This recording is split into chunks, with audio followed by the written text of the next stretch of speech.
ನಮಸ್ಕಾರ, ನಾನು ದಿವ್ಯಶ್ರೀ. ಇವತ್ತು ಸಂಜೆ 6 ಗಂಟೆಗೆ ಜಿ ಕನ್ನಡ ನ್ಯೂಸ್ನಲ್ಲಿ ಪ್ರಸಾರವಾಗುವಂತಹ ಜಿ ಸಂವಾದದಲ್ಲಿ ರಾಜ್ಯದ 2 ಕ್ಷೇತ್ರಗಳ ಉಪಚುನಾವಣೆ ಕುರಿತಂತೆ ನಾವು ಮಾತಾಡ್ತಾ ಇದ್ದೀವಿ.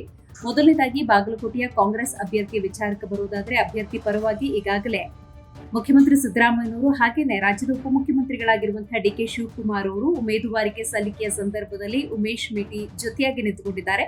ಇನ್ನು ಬಿಜೆಪಿ ಬಾಗಲಕೋಟೆ ಕ್ಷೇತ್ರಕ್ಕೆ ಸಂಬಂಧಪಟ್ಟಂತೆ ವೀರಣ್ಣ ಚರಂತಿಮಠ ಪರವಾಗಿ ಬಿಜೆಪಿ ರಾಜ್ಯಾಧ್ಯಕ್ಷರಾಗಿರುವಂತಹ ಬಿವೈ ವಿಜೇಂದ್ರ ಹಾಗೆಯೇ ಕೇಂದ್ರ ಸಚಿವರಾಗಿರುವಂತಹ ಪ್ರಹ್ಲಾದ್ ಜೋಶಿ, ಗೋವಿಂದ ಕಾರಜೋಳ, ಮುರುಗೇಶ್ ನಿರಾಣಿ ಅವರು ಇವತ್ತು ಭಾಗಿಯಾಗಿದ್ದರು. ಜೊತೆಗೆ ದಾವಣಗೆರೆ ಕ್ಷೇತ್ರಕ್ಕೆ ಸಂಬಂಧಪಟ್ಟಂತೆ ನಾವು ನೋಡ್ತಾ ಹೋಗುವುದಾದರೆ ಬಹಳ ಮುಖ್ಯವಾಗಿ ಶ್ರೀನಿವಾಸ್ ದಾಸಕರಿಯಪ್ಪ ಪರವಾಗಿ ಬಿಜೆಪಿ ಹಿರಿಯ ನಾಯಕ ಯಡಿಯೂರಪ್ಪನವರು ಭಾಗಿಯಾಗಿದ್ದರು. ಆದರೆ ಇವತ್ತು ನಾಮಪತ್ರ ಸಲ್ಲಿಕೆಗೆ ಕಡೆಯ ದಿನಾಂಕ, ನಾಮಪತ್ರ ಸಲ್ಲಿಕೆಯ ಪ್ರಕ್ರಿಯೆ ಅಂತೂ ಮುಗಿದಿದೆ. ಆದರೆ ಮತದಾರ ಪ್ರಭುವಿನ ಮನಸ್ಸಿನಲ್ಲಿ ಏನಿದೆ ಅನ್ನೋದನ್ನ ಹೀಗೆ ಅಂತ ಊಹೆ ಮಾಡೋದು ಬಹಳ ಕಷ್ಟ ಆಗುತ್ತೆ.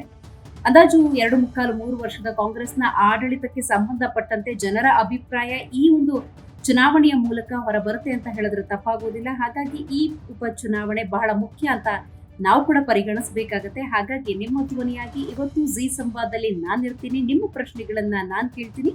ನಮಸ್ಕಾರ.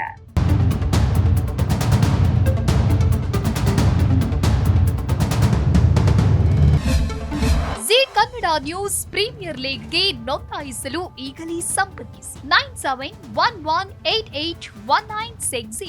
ಜಿ ಕನ್ನಡ ನ್ಯೂಸ್ ಪ್ರೀಮಿಯರ್ ಲೀಗ್ನಲ್ಲಿ ಫ್ರಾಂಚೈಸಿ ಆಗಲು ಈಗಲೇ ಸಂಪರ್ಕಿಸಿ 9711881959.